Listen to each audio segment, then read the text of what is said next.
Magandang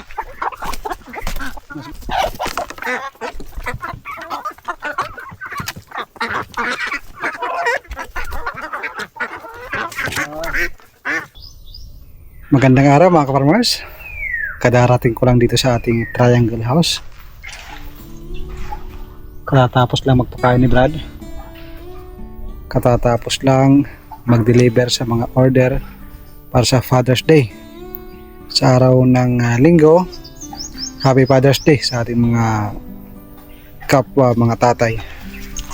Pero pagdating ko dito sa ating mini farm, yung ating wild duck, yung gamaw na binugbog ng ating mayroong sisiw na native na manok, bumigay na.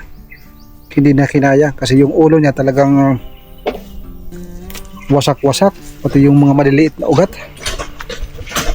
Sa Peking duck, Brad, wala, okay naman, walang namatay. Peking duck, so okay naman yung Peking duck. Kung hindi sana yan pinasok ng native na manok na mayroong sisiw, napakatapang ng native na manok na may sisiw. Grabe, binugbog. Dalawa sila, halos maputol yung mga liig. Sakit yung paa ko mga farmers dahil siguro mga 16 hours, so sobra pa sa 16 hours ako nakatayo kahapon. Ating mga alaga kumakain. Nandito ako dahil mayroon nag-order ng brown egg. Since tapos na ako mag-deliver sa ating mga customer, sa mga magre-receive,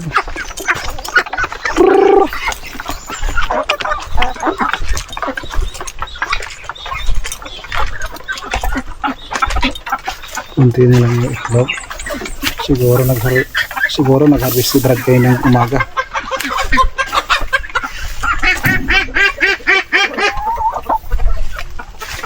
Meron kasing dito yung marami mga ka-farmers. Kukunin ko yan, tapos meron dun sa triangle house. Pagsasamahin ko yan para maibigay natin yung order natin. Yung aking mga Peking duck, kumusta na kaya? Kailangan ko na siguro mag-refill ng rice hull. Medyo maputik na. Kawawa naman yung ating wild duck. Saan na lang? Oh.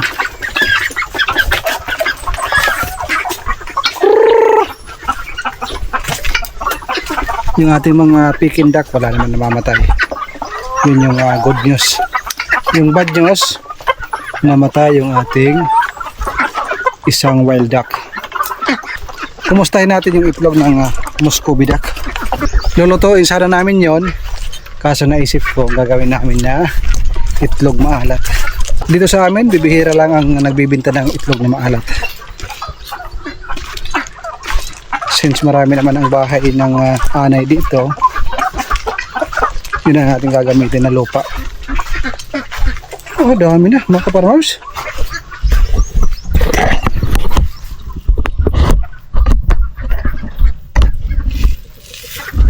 Ay, may humalo. Itlog ito ng native.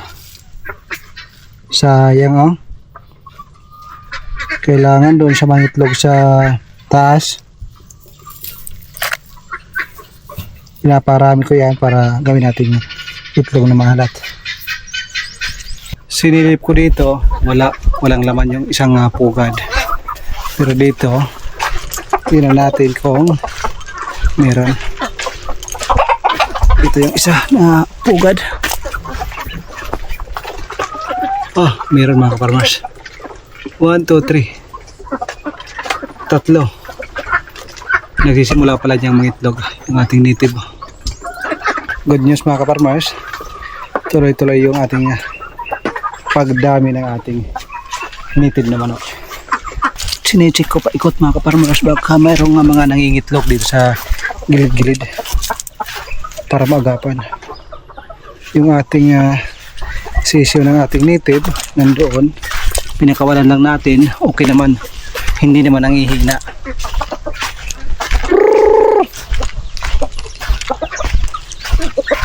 Merong dalawang nangingitlog na native na manok. Maganda, malalakas yung ating mga native na sisiw. Pumunta lang ako dito para kunin yung mga itlog na brown egg para i-deliver natin. Dagdag kita din yan, di ba? Dagdag income. Medyo masukal lang naman yung ating paikot na ating triangle house. Kailangan na natin mag grass cutter at dito tayo magtatanim ng papaya.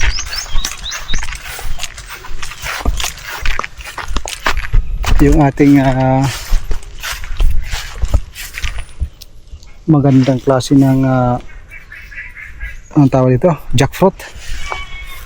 Binabanatan ng kambing, pero yun, pag naabutan ko yan isang beses na lang, babanatan ko na yan. Sumusobra na yung may-ari. Alam niyang may mga tanim dito, talagang pinapakawalan, bahala na. Sa husgado kayo magkita, sa barangay wala ho akong problema.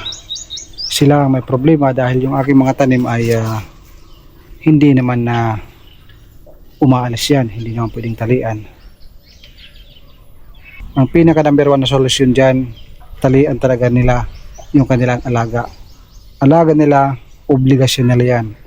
Hindi ko obligasyon na kailangan kong bakurin lahat ng aking lupa na lawak niyan.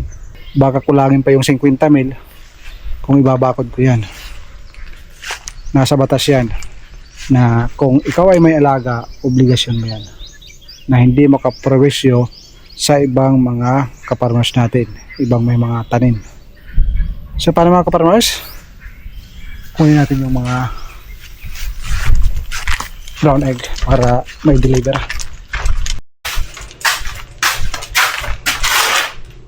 Naku, mga kaparmers, hindi napansin.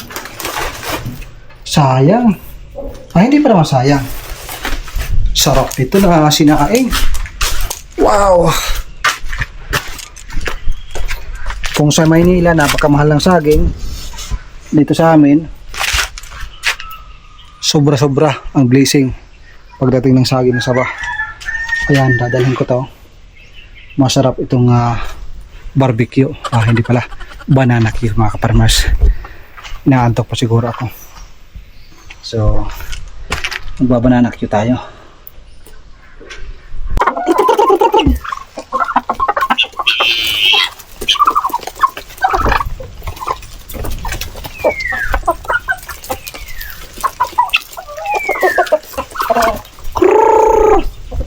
Saan na kaya yung iba? Mayroon ng itlog, Brad, doon sa taas. Ano kayang nakita mo? Ito. Yung maliit na item. Ayan mga kaparmers.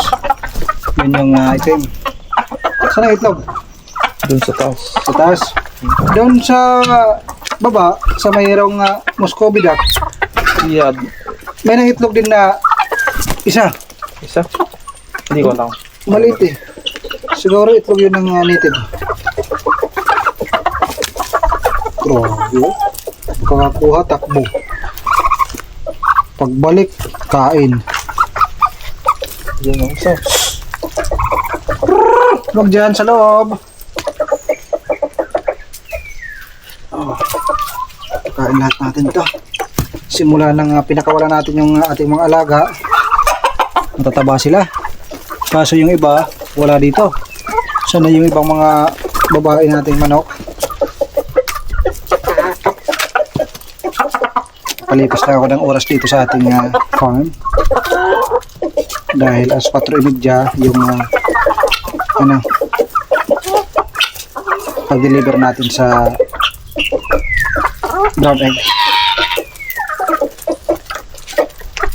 Patay oras habang kasama yung ating mga alaga.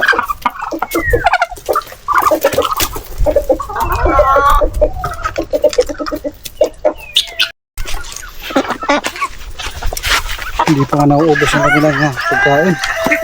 Oh, saan ang gusto nyo? Mas gusto nila yung saging kaysa kanilang pagkain.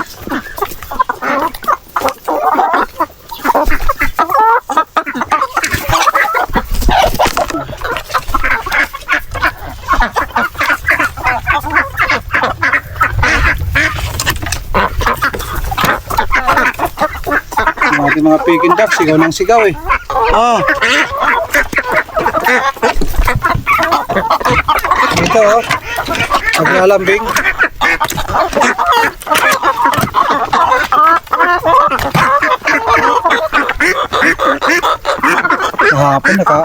Kahapon at kagabi, pagod na pagod ako. Pero dito, medyo nare-relax tayo pag ganito yung sitwasyon.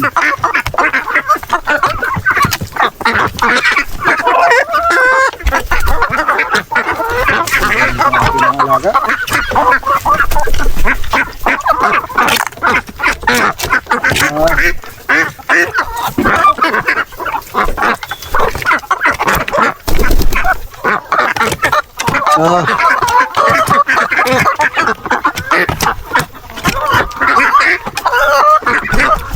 Kanyang takbuhan. Basta't nakukuha nila yung saging oh. Nandun oh. Kung saan nagpupunta.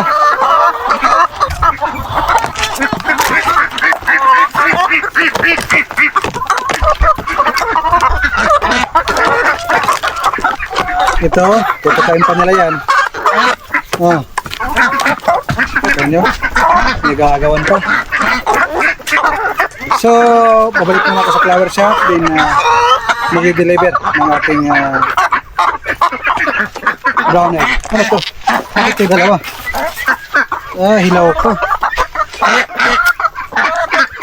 Kahit hilaw, kakain nila yan.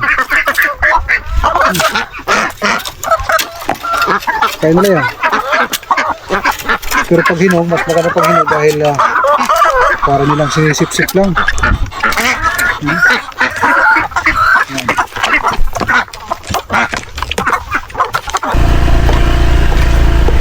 Grabe ang lakas ng hangin. Yung ating mga Bengala oh. Malaya na nakakagala dito. Bumabalik naman sila.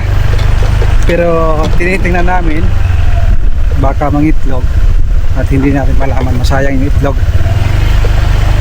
Thank you Lord. Uulan dahil ilang araw na, weeks na ang nakaraan na talagang hindi umulan. Mamatay na nga yung ibang mga damo, mga farmers. So ayun lang, yun muna yung ating update sa ating mini farm mula dito sa akin. Maraming salamat at bumabati, nagpapahabol. Happy Father's Day. God bless po sa inyo lahat mga farmers. Kayo.